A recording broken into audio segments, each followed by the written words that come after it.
klausimas yra toksai, ar jums rūpi asmeniškai pašauktieji? Kodėl jums rūpi pašaukimai? Kodėl jums tai rūpi? Kodėl jums rūpi tai, kodėl jums rūpi pašauktieji? Kodėl jums matot prasmę šitoje maldoje? Lina, kodėl jums rūpi pašauktieji? Kodėl jums rūpi iš viso pašauktieji? Kodėl reikia už juos melstis?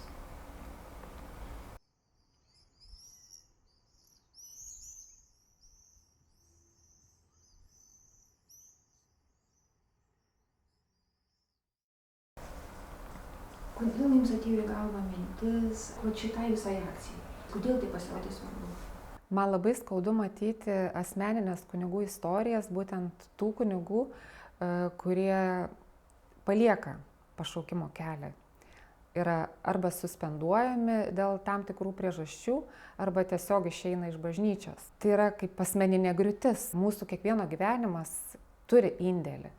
Mes arba kuriam šitą pasaulį, arba jį naikinam. Išėjimas iš bažnyčios tai yra žaizda, manau. Tai yra tarsi smūgis bažnyčiai ir jinai nestiprėja nuo to, kad kunigai išeina. Kalbėjau su vienu diakonu, jis sako, tegul eina į darbo biržą, ką padarysi?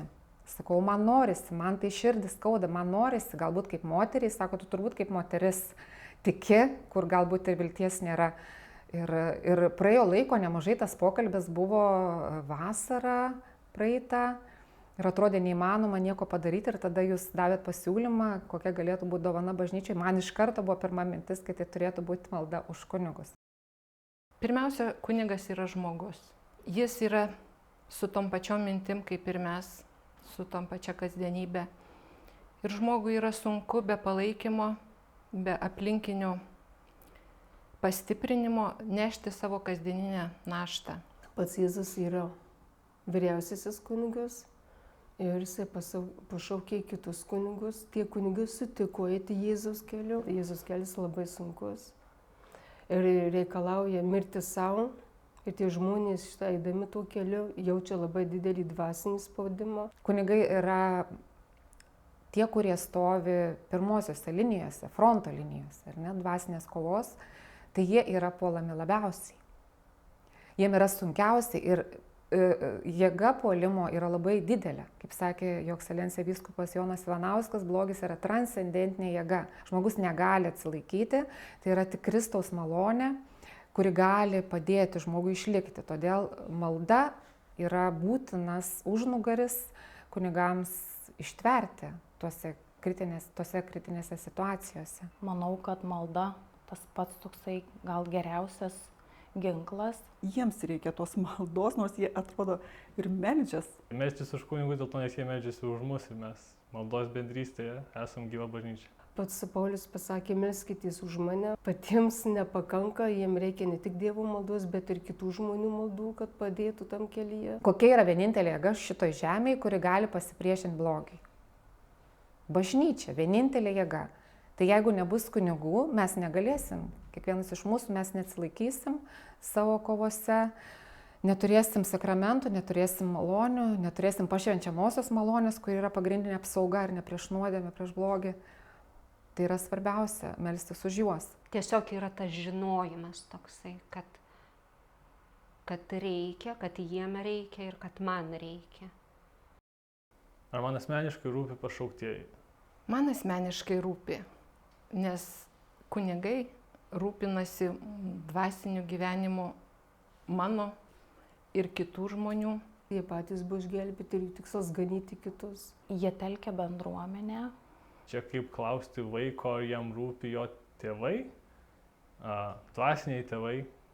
Mane tikrai smarkiai lydi įvairūs kunigai per gyvenimą. Aš matau prasmę, iš tikrųjų matau prasmę ir maldos jėgą, ir maldos stiprybę, sustiprinti juos jų tarnystėje ir kad kunigas taptų pajėgus išlikti įkvepiančiu tikėjimo simboliu savo tikintiesiems.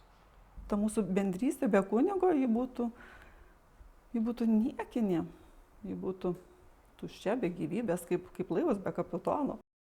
Mažėja kunigų ir labai svarbu, kad jie jaustų palaikymą. Jų yra labai nedaug, gal tų maldų daug nepapuola į dangų, gal nėra daug žmonių, kurie meldžiasi už juos. Jeigu mažėja pašaukimų, tai kažkur skaičiau mintį, kad tai yra mūsų atsakomybė. Ar ne? Mes esam tie, kurie meldžiasi, ar ne, mes esam tie, kurie eina kviesti pašaukimus, mes esam tie, kurie galim ateiti pas kunigą ir sakyti, jums galbūt šiandien sunku, gal reikia kažkokios pagalbos, gal tiesiog norit pasikalbėti, gal šypsenos te reikia kitą kartą, kad tau sugrįžtų viltis, kai tu pamatai žmogų, kuriam tiesiog nori su tam pasikalbėti, jau įžiebė tą dieną ar ne viltį ir džiaugsmo daugiau.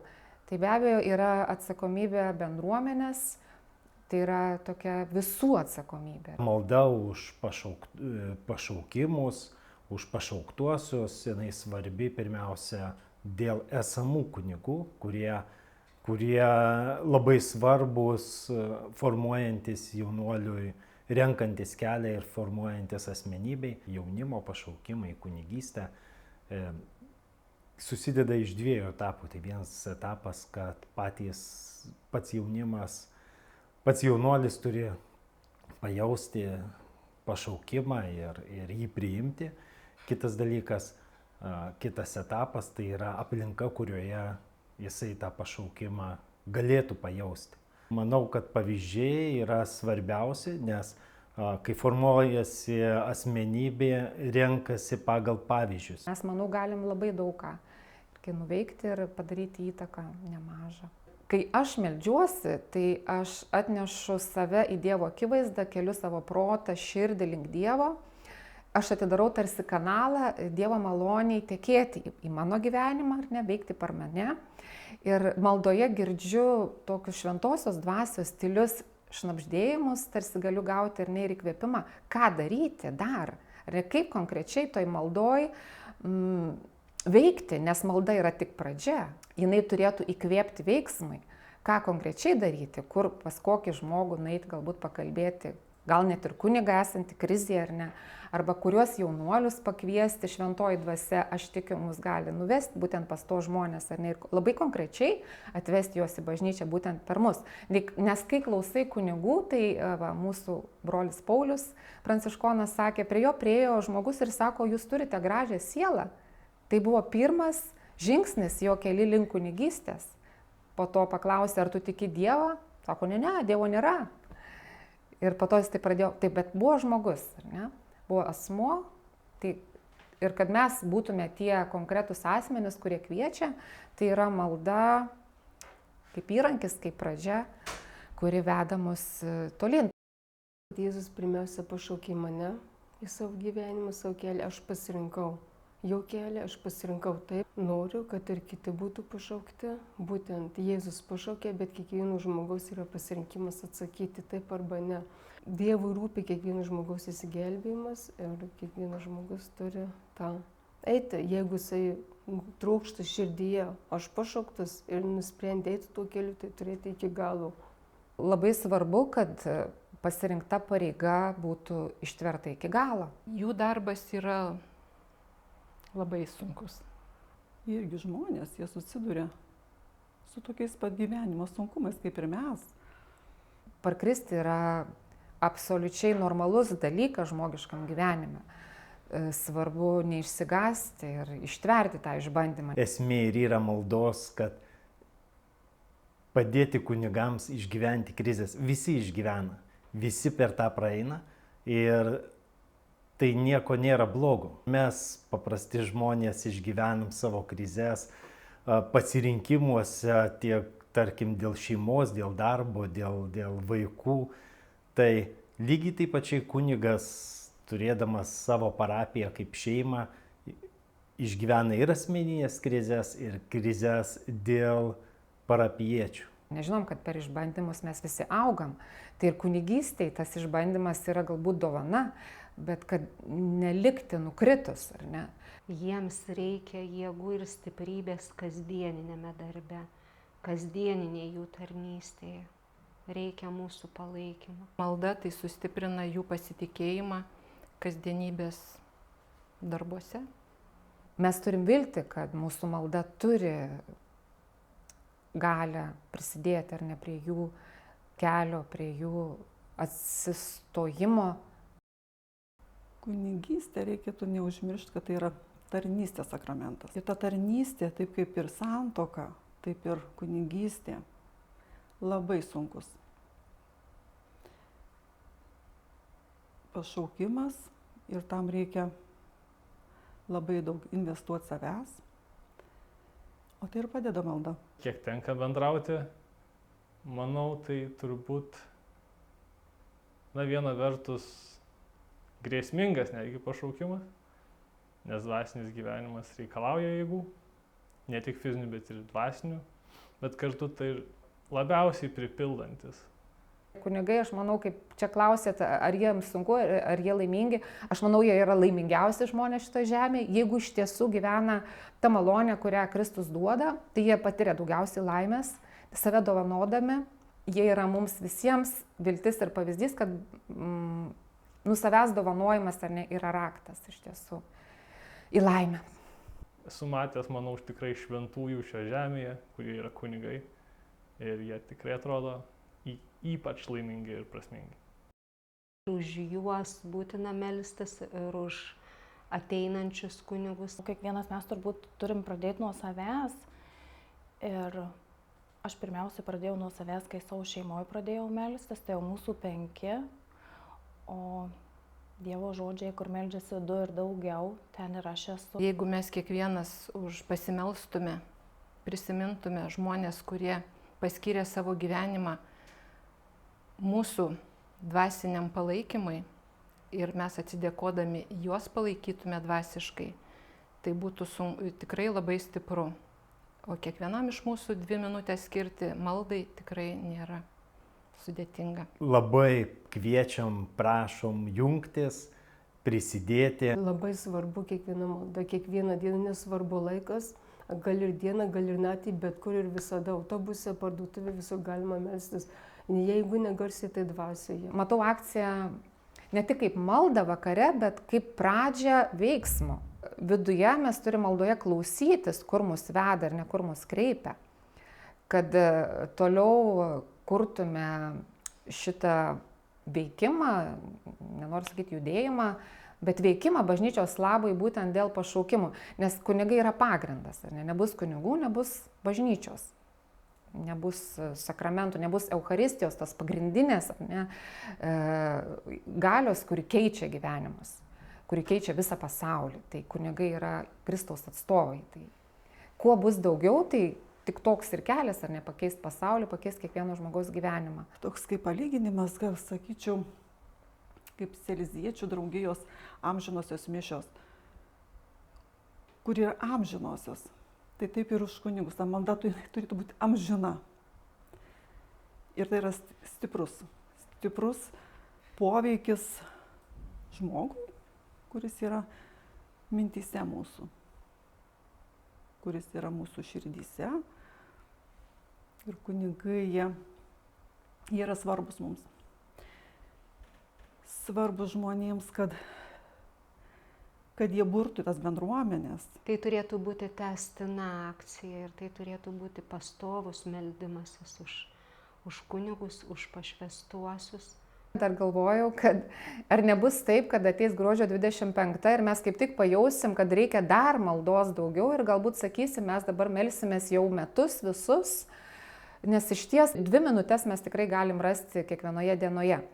Tai galbūt malda tęsis, sunku pasakyti, bet aš noriu akcentuoti tą klausimas vidinį, kur šventoji dvasia mus kreips, nuves. Mes jau kalbėjom apie rekolekcijas akcijos pabaigoje, tai tose rekolekcijose tikėtina gims kažkokie sprendimai, neatsakymai, įžvalgos, kurie padiktuos tolimesnį kelią. Jeigu mes jau tokią darom akciją ir norim rezultatų, norim vaisių, tai būtų viltis suburti tuos žmonės, kurie meldžiasi būtent veikimui, kad iš maldos kiltų tolesnis veiksmas ir kai mes būsim komanda, bendruomenė, tokie skirtingi, su visais talentais, skirtingais dovanom, galimybėm, tai galim nuveikti labai daug iš tiesų. Reikalingas būrys, armija, kuri kariautų ir kuri melstųsi ir kad laimėtume tą amžinojo gyvenimo vilties mūšį, sakykime. Aš manau, kad mes esam tokiam keliui, iš kurio neturėtume pasitraukti, nes tada liktų tiesiog darbas nepadarytas, būtų tiesiog dar viena graži idėja, kuri taip ir nusėstų kažkur. Tai kad taip nebūtų, turime likti tam keliui. Taip pat svarbu turbūt atkaklumas, ar ne, nes belis, kai tai ir bus atidaryta, yra Dievo valioje pašaukimai, bet mes galim prašyti ir turbūt kaip tėvo prašom kitą kartą ir negaunam tėvų ar kitų žmonių, bet jeigu atkakliai prašom ir mūsų prašymai būna išklausyti, taip ir šitoj vietoje aš tikiu, kad galbūt mes galim įtakoti tai, kad tų pašaukimų daugės. Iš tiesų, mūsų kiekvieno, manau, troškimas yra, kad bažnyčia atgimtų, kad jinai būtų stipri ir nenugalima.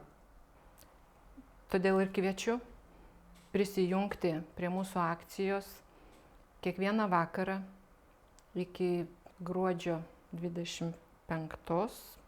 Nuo 8 iki 10 vakaro kiekvieną savo tinkamų laikų pasimelsti mūsų parinktą maldą. Tai yra tąsa iniciatyvos paskelbtos per vilties metus, iniciatyvos paskelbtos mūsų vyriausių ganytojų vyskupų.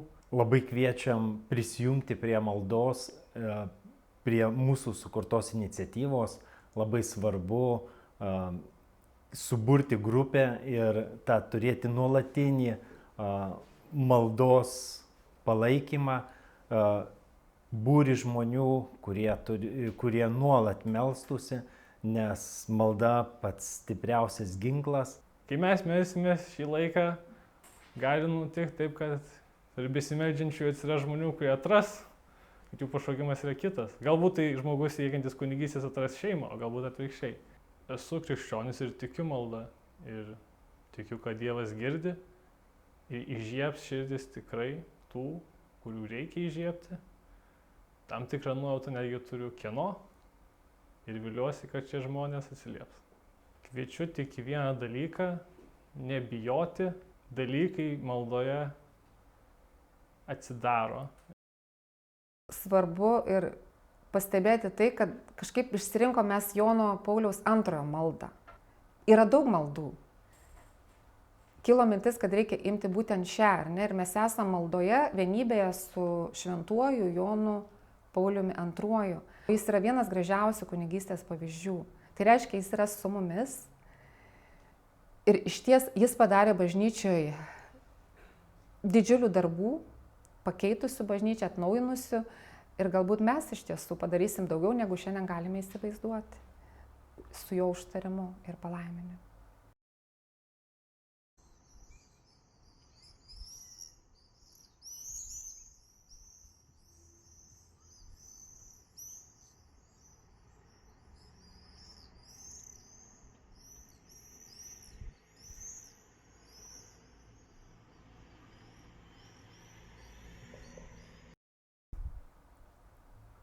Tai va.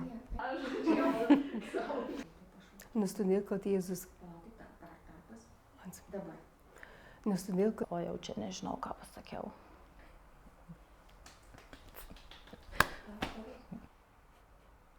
Baikit kankinti.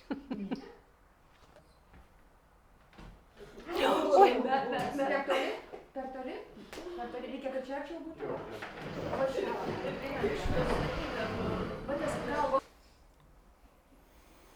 Buvo, kitų buvo daug turpėsių.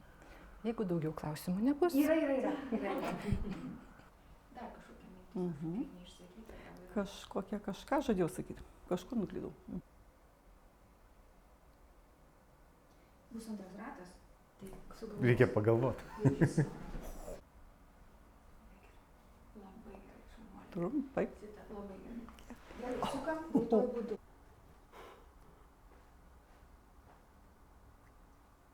Fantastika. Fantastika.